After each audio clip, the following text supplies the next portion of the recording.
शिव पूजा क्या है? शिव पूजा ज्योति पूजा है, और ज्योति पूजा का मतलब है समस्त चेतन तत्व की पूजा।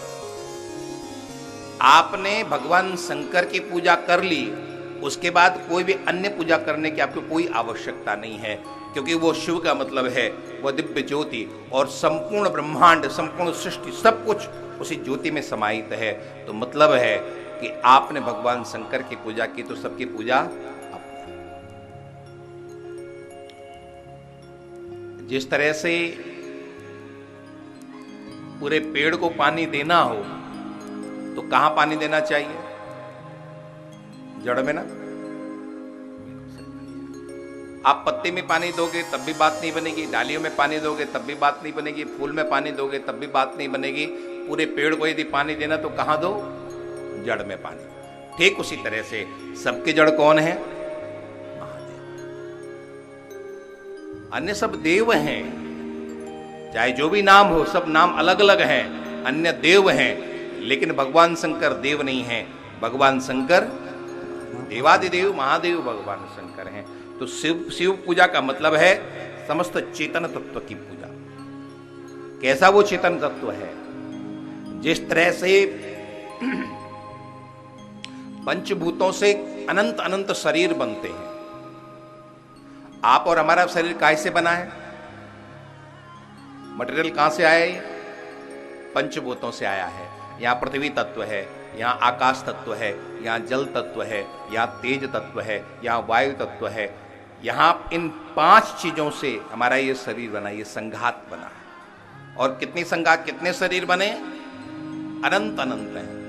7.5 अरब तो केवल मनुष्यों की गिनती है, और कीट पतंग न जाने कितनी कितनी गिनती कोई गिन सकता है? आप जहां पर बैठे हो यहीं आसपास में कितने कीड़े मकोड़े, कितने अनंत संख्या में कीड़े मकोड़े कोई गिनती है?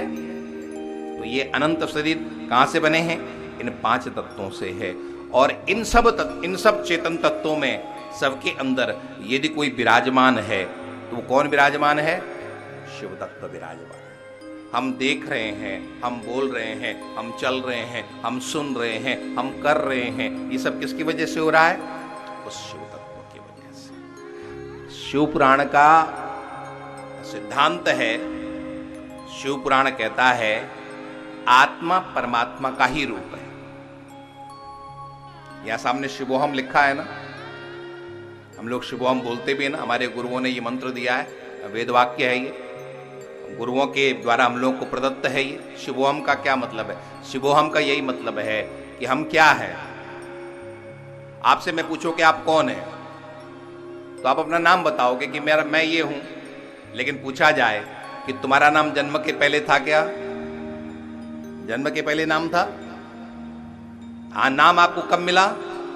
जन्म के बाद। आपको कि मैं ये शरीर हूं, तो ये शरीर जन्म के पहले था? नहीं था। और मृत्यु के बाद भी ये शरीर नहीं रहेगा। लेकिन जो जन्म के पहले भी है, जो अभी भी है, और हमारे इस शरीर की मृत्यु के बाद भी जो रहता है, उसका नाम आत्म तत्व है, शिव तत्व है। तो ये शिव पुराण का सिद्धांत है कि आत्मा और परमात्मा दोनों एक है। ब्रह्मेव आत्मा आत्मेव ब्रह्म। जैसे बर्फ और पानी दोनों अलग अलग हैं, देखा जाए तो अलग अलग हैं, लेकिन मूलतः दोनों एक ही है। जम जाए तो बर्फ है और पिघल जाए तो पानी। यहां आ जाओ तो जीवात्मा, और यहां से मुक्त हो जाओ तो उस अनंत में लाली देखन मैं गई, मैं भी हो गई ब्रह्मविद ब्रह्मैव भवति। तो आत्मा को शिवरूप मानना, ब्रह्मरूप समझ लेना, यही जीवन की सबसे बड़ी सफलता है। और इसी की ओर आपको ये शिव पुराण लेकर के जाता है। बहुत से लोग कहते हैं कि हम ब्रह्म कैसे हो सकते हैं? वेदों का आप अर्थ समझें, वेदों का मर्म समझें। वेद अयम आत्मा ब्रह्म करके हमारा वो वेद कहता है। वेद वाक्य है अयम आत्मा ब्रह्म, किसी का बनाया हुआ नहीं है। और हमारे यहाँ सिद्धांत है, सनातन धर्म किस पर टिका हुआ है? वेद पर टिका हुआ है। वेद में जो कुछ भी है वो सनातन धर्म के रीढ़ है, और वो वेद कहते हैं अयम आत्मा।